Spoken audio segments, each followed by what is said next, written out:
Today in a very special at-home edition of the Borderlands show, we got Mitsu back with us talking about Mayhem 2.0 and how that has changed the game. But beyond that, we get to talk about new content, the new Takedown. We're going to talk about when that's coming out. You're going to see the first footage that you've seen anywhere right here. Oh, well, if you like reveals, Gearbox creative director Matt Cox is here to reveal the official title and release date of DLC 3 and give us all those juicy gameplay details. That's pretty good. I'm going to try to one-up you, though, and we'll see if we can get a tease about DLC 4. Ladies and gentlemen, this is a textbook case of a humdinger of a show. Don't go anywhere. This is the Borderlands show.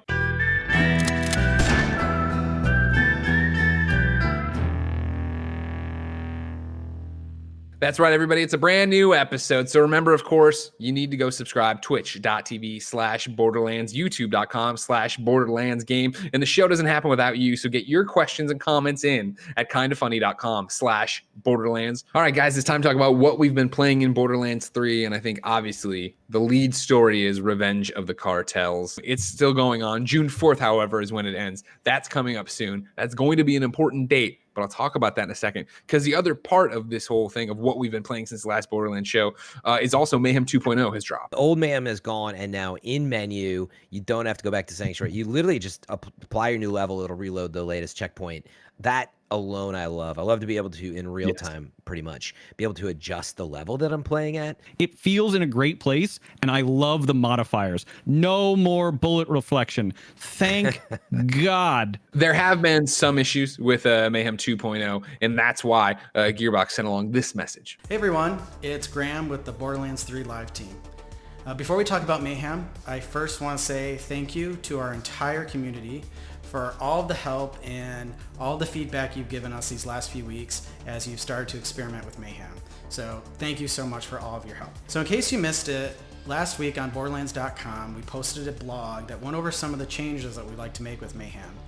Today I'd like to review some of those highlights with everyone and make sure everyone's up to speed. So phase one of these changes comes with the Guardian Takedown. In it, we're focusing on Mayhem stat scaling changes and some gear adjustments. So in Mayhem's level 7 and higher, you're going to see the health, shield, and armor stats for the highest levels of Mayhem pulled down. At that same time, we're going to take a look at some over and underperforming gear and make some adjustments there as well. Also, you'll start seeing Mayhem level identifiers on the item cards for all your Mayhem level weapons. Phase 2 comes with DLC 3, and in it we're going to focus on character build diversity. The big change is non-weapon sources of damage will start scaling relative to the Mayhem level you're in. So action skill damage, melee, slide, slam, they're all going to start scaling relative to that level.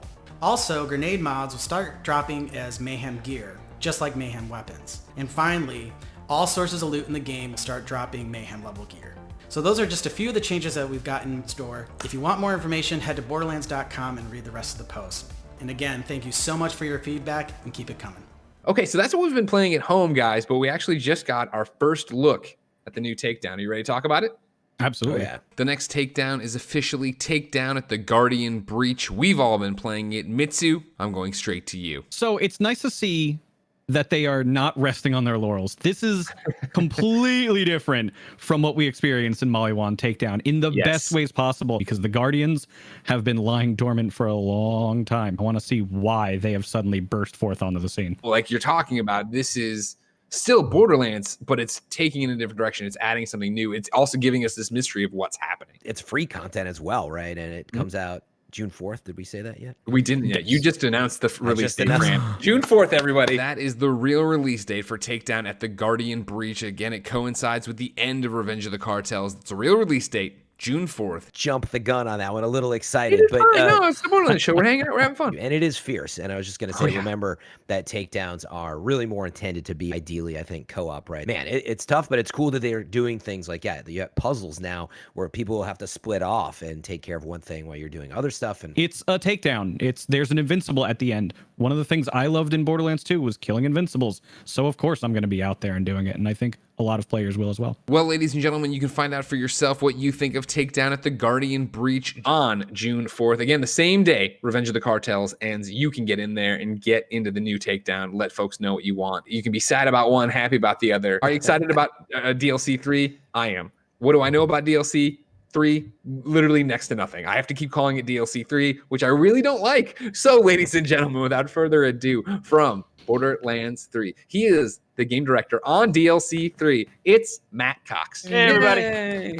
Hey, Matt, how are you? Doing wonderful. I'm honestly incredibly excited for our entire team finally get DLC 3 out so people can enjoy it. Does it have a name? Why not? Sure. Yes, it does have a name. DLC 3 is Bounty of Blood, A Fistful of Redemption. Bounty of Blood, it's a harsh story of revenge and redemption. I mean, put simply, the Vault Hunter arrives on the brutal frontier planet of Gehenna in hopes of collecting the sheriff's bounty on the Devil Riders. Now, the Devil Riders are a violent gang of beast-riding mercenaries, and you're going to team up with tough as hell locals to protect and help the town of Vestige. And help Vestige get back on their feet.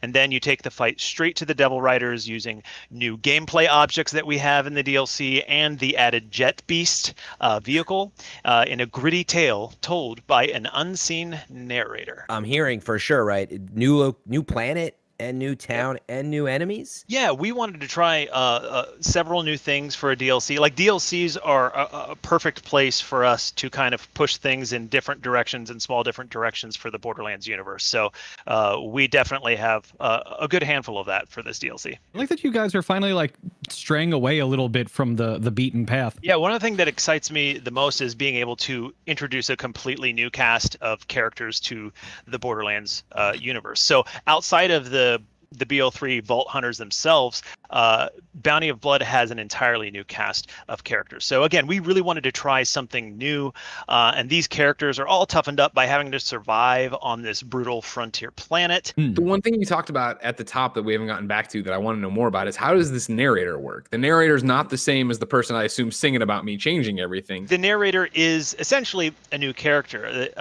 The narrator, he'll be alongside you during the entire DLC. So main missions, side missions, providing commentary, story, and maybe the occasional conversation to the player. There's, again, a lot to unpack.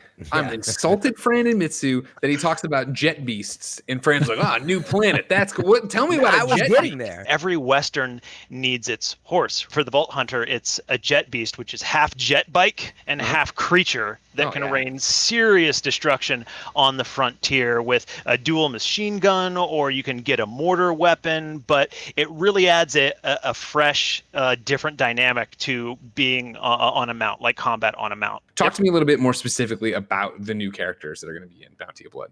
Well, the two main characters that anchor the DLC are Juno and Rose. Juno is this rough and tumble brawler with a very checkered past, but she's reformed her way. Then you have Rose, who is the first character that we meet in the DLC. She is our guide, she is our ally, and she helps us learn the lay of the land and helps us fight and find our way into town. The world of Gehenna in and of itself is beautiful. So you're going to find a wide variety of inspirations that we had creating this DLC from Westerns all over. I wanted to think of the town as a character in and of itself. For instance, you free a prisoner early on in the story, and that prisoner happens to be a musician that writes a song about the Vault Hunter. So he goes back to the saloon and he starts playing a song. So you can go in the saloon and he's starting to sing a song about the mission you just completed. But every plot mission that you complete, he updates the song. So eventually you have this entire song written about what the player has done. There's lots of examples, but storefronts will be kind of dilapidated a little bit, but then reopen depending on what you do in side missions or challenges.